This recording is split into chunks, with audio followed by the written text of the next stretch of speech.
baik, maka solusinya seperti apa gitu ya. Solusinya adalah dengan tetap update informasi terbaru tentang kuliah kita. Berhubung kita masih kuliah online dan sebagian kita sudah ambil kos di tempat lain, maka ada beberapa hal yang perlu kita perhatikan.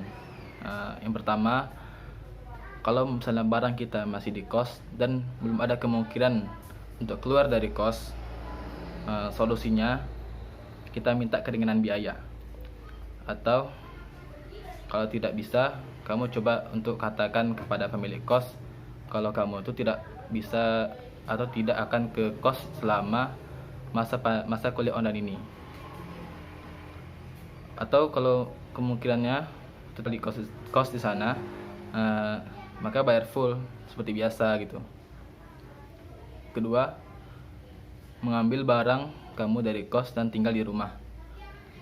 Solusi ini dipilih, maka kemungkinan besar kamu akan cari kos lagi kalau kuliah online sudah berakhir dan kita kuliah ke kampus seperti biasanya. Yang ketiga, mencari tempat penitipan barang sementara selama masa kuliah online ini. Bisa dengan cara menyewakan tempat di tempat persewaan barang dan sesuaikan dengan kebutuhan yang kita perlukan. Sekian. Selamat pagi teman-teman. Saya akan menjawab pertanyaan dari teman kita dengan pertanyaannya, yaitu bagaimana menurut saya, pendapat saya tentang perkuliahan daring yang dihambat oleh jaringan yang tidak stabil atau tidak bagus. Solusi saya yang pertama yaitu kita tuh harus membangun komunikasi antara mahasiswa dan dosen.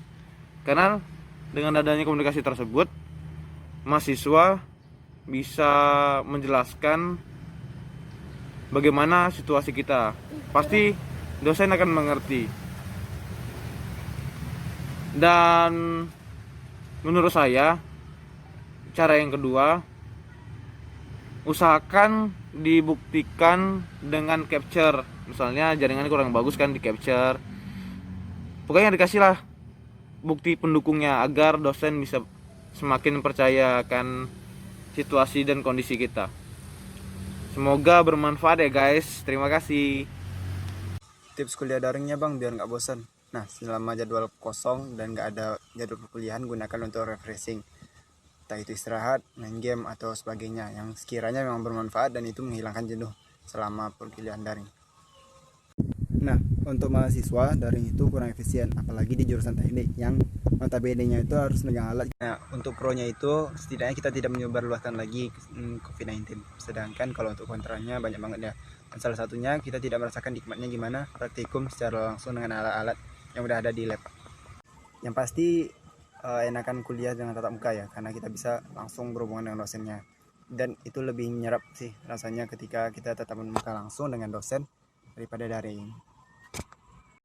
Cara memanage waktu antara kuliah daring dan membantu pekerjaan orang tua di rumah. Caranya, kamu itu harus membuat planning dengan cara mencatat apa saja kegiatan yang akan kamu kerjakan keesokan harinya. Kan besok itu kalian masuk kuliahnya jam 1 sampai jam 4. Kalian bisa menggunakan waktu di luar jam 1 sampai jam 4 untuk membantu orang tua kalian. Jadi, waktu kuliah online kalian dan membantu orang tua. Jadi kalian sudah membuat waktu bagaimana cara mengatur kuliah online dengan membantu orang tua. Terima kasih. Cara ilangin mager dong kak. Pas masa pandemi ini emang sering mager sih, tapi caranya tuh yang pertama produktif, cari kebiasaan baru, hidup sehat, olahraga, dan jangan begadang. Bagaimana cara mengoptimalkan kuliah online? Yang pertama tuh ya jangan malas. Yang kedua, banyak-banyak cari referensi di buku maupun di internet. Yang ketiga, jangan malu bertanya, baik itu ke dosen maupun ke teman-teman kalian. Assalamualaikum warahmatullahi wabarakatuh. Jadi di sini saya akan menjawab pertanyaan dari teman kita. Yang pertanyaannya adalah, apa sih kendala dari kuliah daring?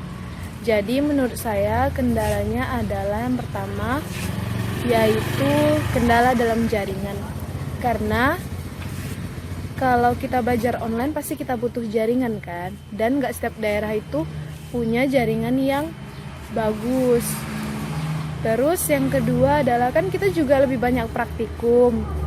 Kalau praktikum itu kan kita harus megang alat, karena kita belajar online nggak bisa megang alat, jadi kita kurang menguasai mata kuliah praktikum tersebut.